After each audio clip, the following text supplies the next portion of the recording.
This episode is made possible by Quad. In marketing, everything must work seamlessly, or efficiency, speed, and ROI all suffer. That's why Quad is obsessed with making sure your marketing machine runs smoothly, with less friction and smarter integration. Better marketing is built on Quad. See how better gets done at www.quad.com/buildbetter. Hello, listeners. Today is Wednesday, July 9th. Welcome to Reimagining Retail, an eMarketer podcast made possible by Quad. This is the show where we talk about how retail collides with every part of our lives. I'm your host, Sara Lebow. Today's episode topic is balancing performance and brand marketing at a CPG company. Before we get into that, let's meet today's guests. Joining me for today's episode, we have two podcast regulars and a special guest. First up, it's one of our analysts, Sky Canaves. Hey, Sky. Hey, Sarah. So glad to be joining you today. Yeah, great to have you in person. Also with us, one of our analysts, Zak Stambor. Hey, Zak. Hey, Sarah. Happy to be here. Happy to have you. And also with us, special guest, it's Vice President of Performance Marketing and E-commerce at men's care brand Everyman Jack, Nick Hasselberg. Hey, Nick. Hey, Sarah. Thanks for having me. Yeah, welcome to the podcast. Okay, we already know beauty and personal care is an industry full of promise right now. Health and personal care will be one of Amazon's fastest growing categories between 2025 and 2027, according to our own eMarketer data. And men's care is one of the things propelling the industry forward. So, Nick, can you start us off by just giving us a rundown of what Everyman Jack is as a brand? Yeah, absolutely. Everyman Jack was started 17 years ago. We're one of the original clean men's personal care brands. We create a bunch of different products: hair care, body wash, bar soap. We're actually the country's largest beard care brand. All of our products have naturally derived ingredients. They're outdoor inspired scents like sandalwood and cedarwood and sea salt. And we really try and offer these products at an affordable price point. So yeah, we're distributed widely. We're within mass, Walmart and Target. We're in grocery. We're in club and drug. And we also have a digital presence through D2C and Amazon. Gotcha. So I have a question about marketing specifically, since that's your role. I'm sure you've been asked this at dozens of conferences. I think I've seen you asked this at a conference before. But between performance and brand marketing, what is your priority? Yeah, great question. It really depends on the time of the year that you're asking me. If you're asking me at the beginning of the year, it's probably what we refer to as brand marketing. If you're asking me in the back half of the year, it's probably a little bit more performance marketing. And the reason for that, we have a relatively more seasonal business, but really has to do with our objectives. And I'll take this year as an example. We had a very hard charge this year to drive retail velocities with much larger reach-based marketing budget than we've had before. And I think we did a great job just looking at all the different analytics that we have access to in terms of driving quality awareness. It was the single largest jump we've had in awareness, as evidenced through our brand trackers. So you would refer to that probably as more of a brand marketing outcome.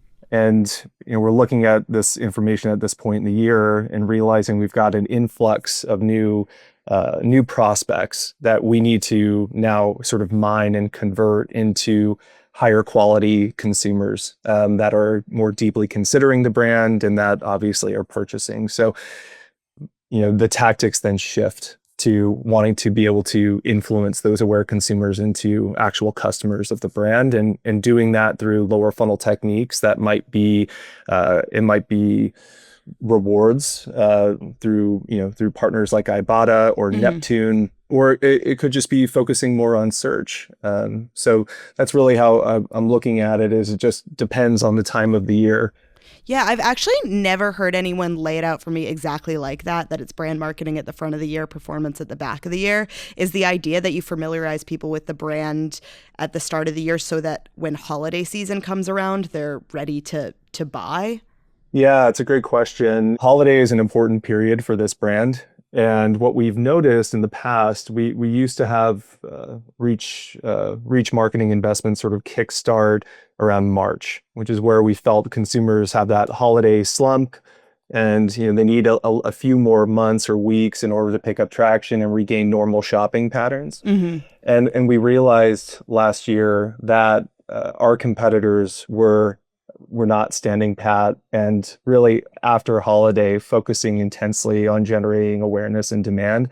So it just became a reality of the category that we didn't have the luxury of waiting a couple of months. We really needed to make sure that all guns were blazing at the beginning of the year. So it does fit nicely into the sort of like calendar view of first half is reach and second half is performance. That's not really how we tend to draw it up. It's just a reality that the category is not waiting for us. So we need to take part in that as well.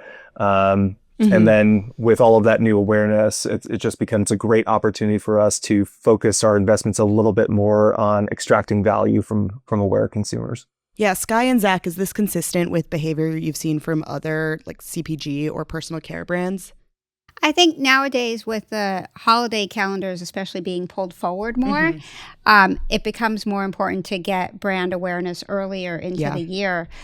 We're seeing now with Prime Day and other July sales from major retailers coming up that for some consumers, it is a time to start thinking about holiday shopping, especially this year with concern over the impacts of tariffs and whether things are going to become more expensive later in the year. A significant share of consumers do start their shopping earlier in the year. And these sales events also create opportunities to make consumers aware of brands and start to target them or reach them in ways that can then pay off later in the year with the later sales events. Yeah, that makes sense. I feel like soap personal care is interesting because you need it year round, but you are likely to discover it or maybe be more willing to add a little bit more to your cart around the holiday or around a sales event. And if it's a special product, you might be looking at it as an item for gift giving or an affordable splurge, especially now we're seeing consumers will be pulling back more on bigger ticket and discretionary purchases, but they're still going to look for ways to splurge when they can and to give, the right gifts when the season comes. Yeah, I mean, we know that consumers are spending more on essentials. So that's a good question. It's like if we see this product, like men's personal care, as an essential or not. Where does that kind of land for you, Nick? Oh, it's absolutely essential. And do consumers see it that way? Yeah, they see it as essential, and you're seeing what's happening in men's personal care is the same thing that's happened within FMCG in terms of this emergence of clean, whether it is medicine or food or some other application within consumables. But this is where the puck is going.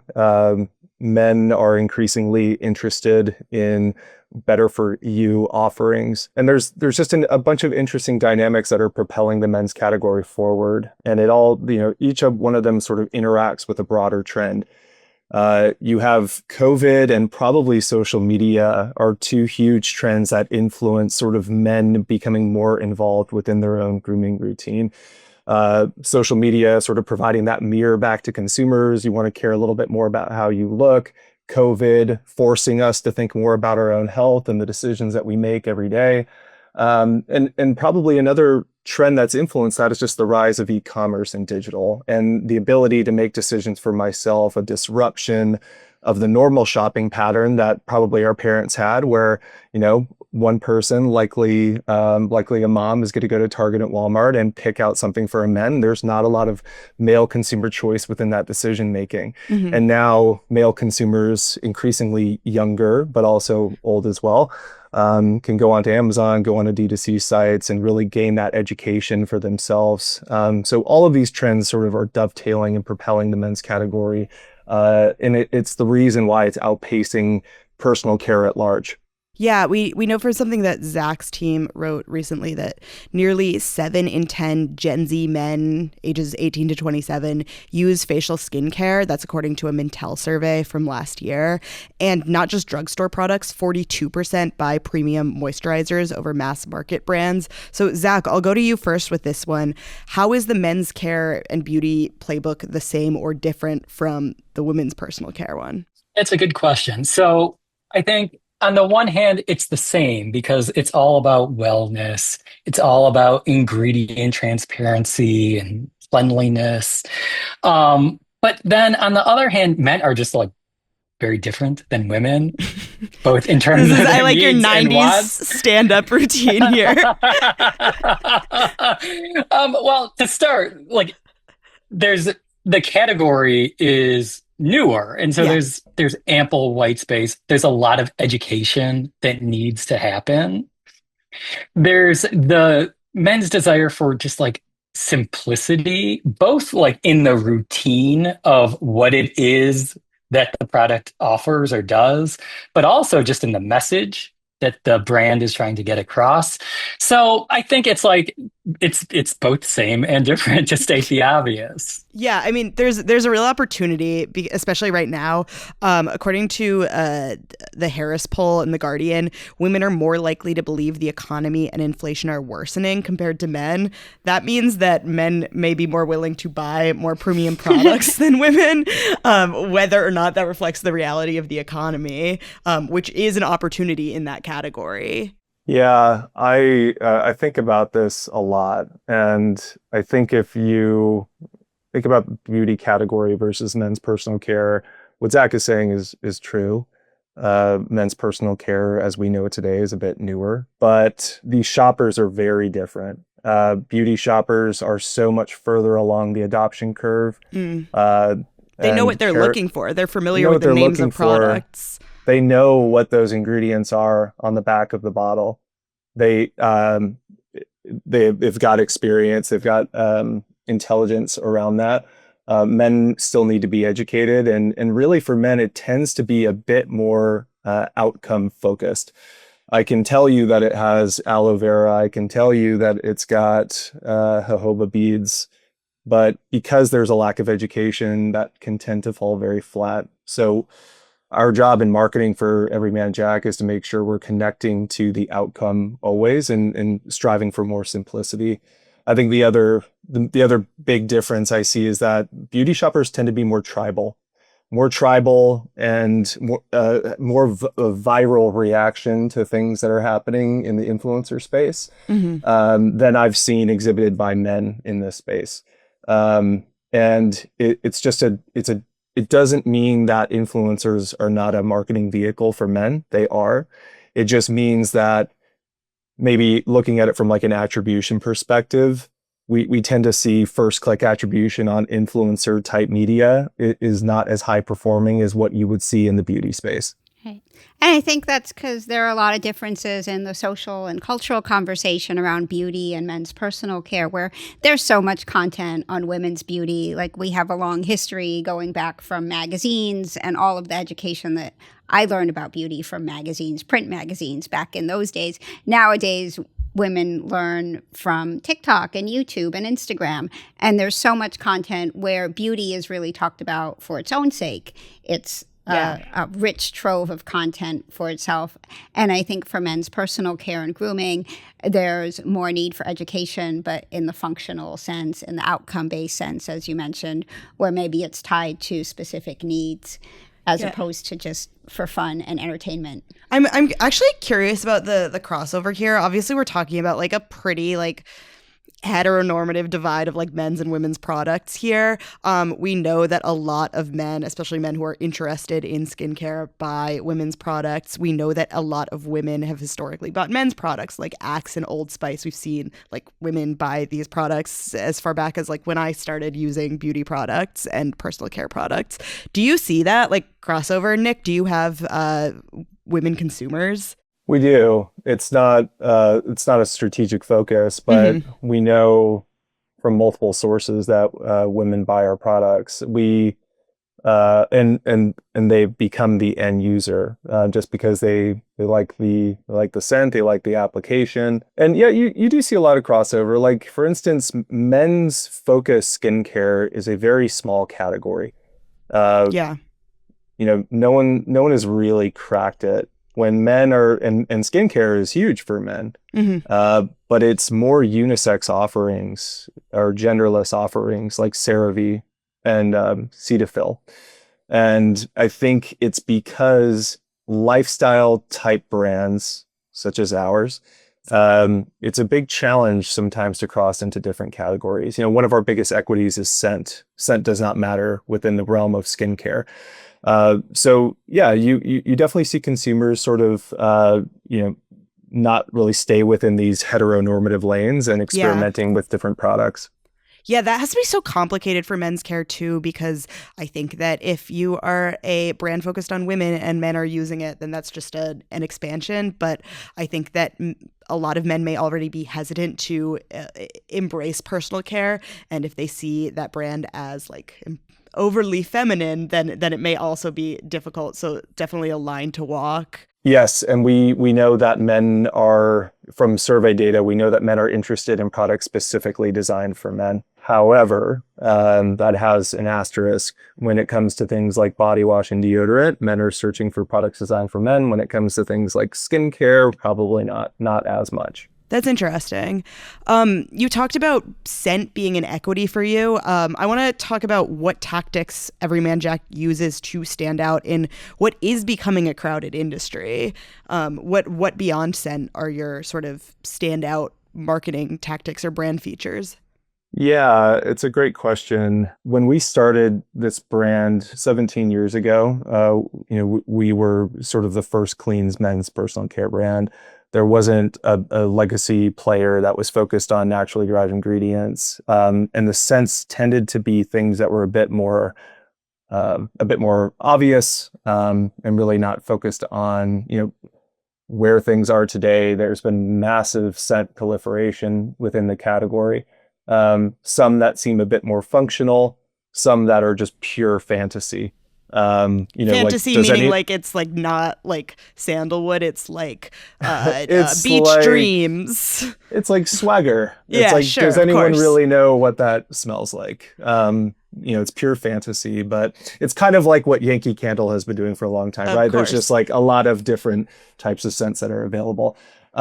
So I think the focus for us is really, we've identified that we have an opportunity to drive greater distinction within our category by focusing on some more of those emotional levers as opposed to purely functional. Yeah. And we've got a great innovation pipeline with new products, but what we're really excited about is brand differentiation and really grabbing hold of this concept of adventure. And it was a nugget that came to us from our brand tracker and other sort of insights work that we are seen by consumers as relatively more adventurous, and that our consumers see themselves as more adventurous. Mm-hmm. So we wanted to be able to shift this brand from one that was more outdoorsy or outdoor inspired to one that was a bit more active. And this is something that we're drawing up the plans for next year. So that's one of the ways in which we're thinking about setting ourselves apart. And as you're looking at like marketing in general, I want to jump back to this like brand versus performance focus to something that we didn't talk about there, which is that I know as you're focusing on brand marketing, you need to demonstrate return on investment to your finance teams. We all do. What key performance indicators are you looking at to prove value of marketing that isn't immediately tied to a purchase, that doesn't have that last click data attached to it? Yeah, there's different types of buckets. Like engagement type metrics are really important for providing the confidence that there are positive signs that are leading indicators that will ultimately convert into purchase. And one of those is, share of voice and earned media value. Those are two metrics that we track. We worked with Barstool Sports for a March Madness takeover earlier this year, and it drove crazy gains in share of voice amongst the competitive set. And that was something that we really celebrated internally because we were dominating a narrative within our space. Is that considered creator or influencer marketing, or is it something different since it's like a full business? Is Barstool considered influencer? Yeah, do you guys consider marketing? that like creator marketing essentially? I think it is. Like functionally, you're dealing with a bunch of individuals that produce content. So we really look at it as an influencer type relationship. But they have other capabilities that kind of is like more of an and. It's like a hybrid type media channel. In that, I can run display banners throughout Barstool's ecosystem. I can't really do that with an influencer. So, but we do tend to view it as an influencer though. Zach, you're a big March Madness guy. Are these crossing your ecosystem? You may be less of a big Barstool guy. I am not a Barstool guy. But yeah, I think it's a great space to play in because that's the audience. It's younger consumers who are hyper attuned to these sorts of moments.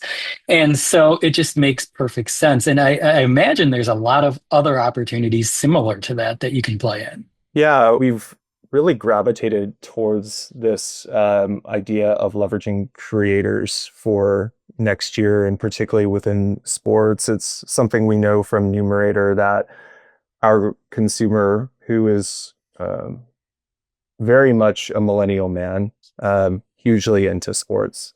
So how can we, take advantage of that insight and make sure we show up at the right time? The other thing about sports is it's very expensive. So it's needing to balance being where that consumer is and what they're interested in, and not paying incredible premiums, and trying to duke it out with Geico and Allstate all the time. Okay, maybe a weird question here, but when I hear people say sports are expensive, often I say, well, the up-and-coming area there is women's sports. Is that an area that you're exploring because it has a lot of male viewers, or is it not an area that you're tapping into just yet?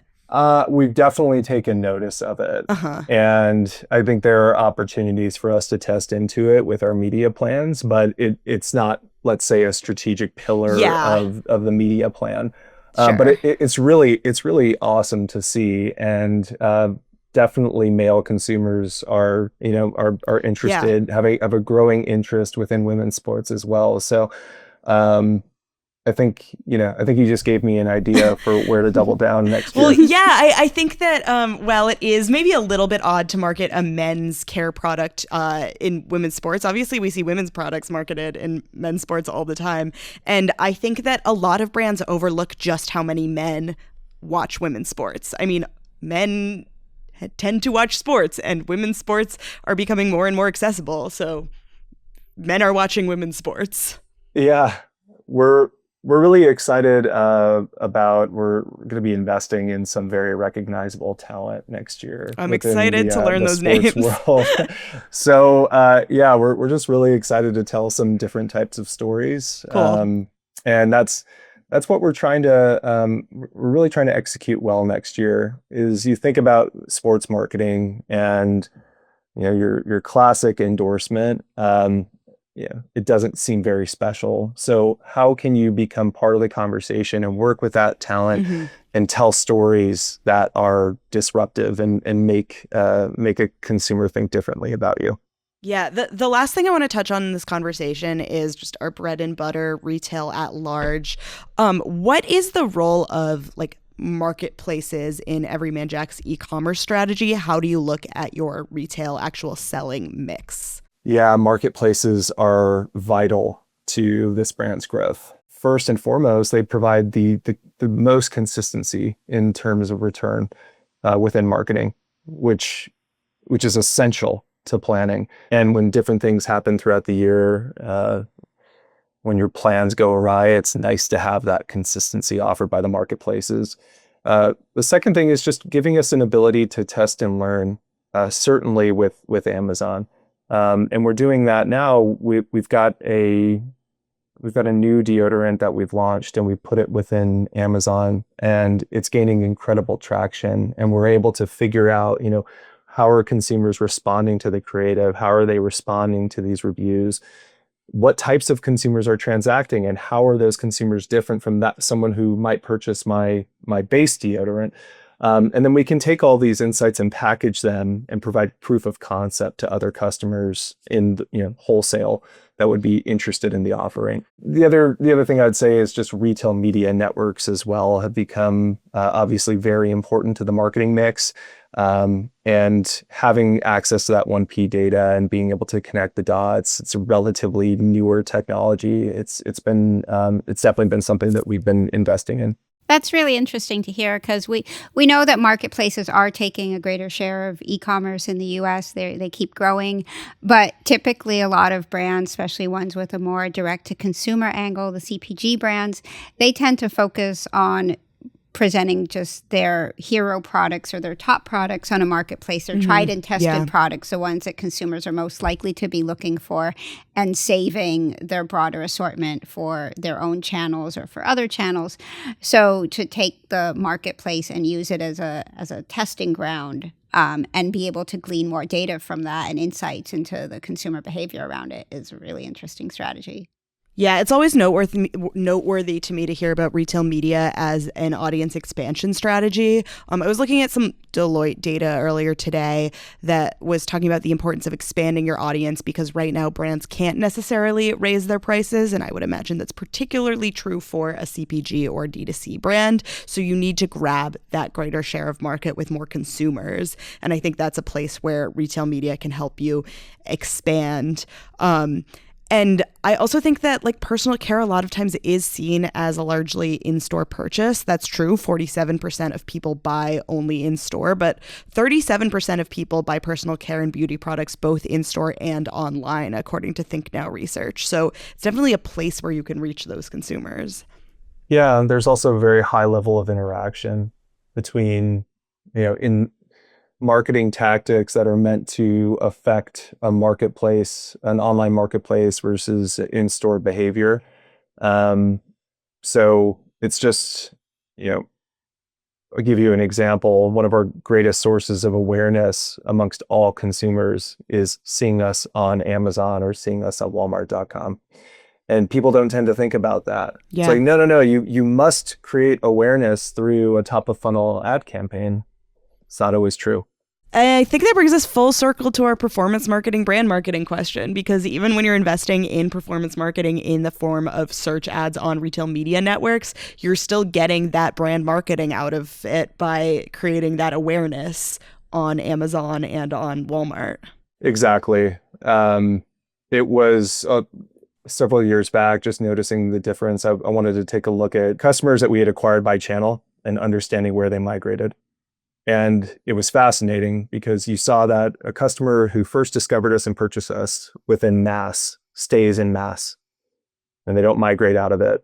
But consumers that we first acquire through D2C or through Amazon, many will eventually migrate to mass. So it just really opened my eyes to, Amazon is not something that this self-contained platform in which consumers will always be there. It's actually an awareness vehicle, and increasingly so with all of the top of funnel capabilities that it now offers marketers like us. Okay, well, that is all we have time for today. Nick, thank you so much for joining us on this episode today. Thank you for having me. It was a great conversation. Yeah, thank you for being here, Zak. Yeah, it was great. And thank you as always, Sky. Thanks again, Sarah. Thank you to our listeners and to our team that edits the podcast, delivering episodes with great personal care. Please leave a comment or review and remember to subscribe to the Behind the Numbers podcast. We'll be back Wednesday with another episode of Reimagining Retail. And on Friday, join Marcus for another episode of Behind the Numbers, an eMarketer podcast made possible by Quad.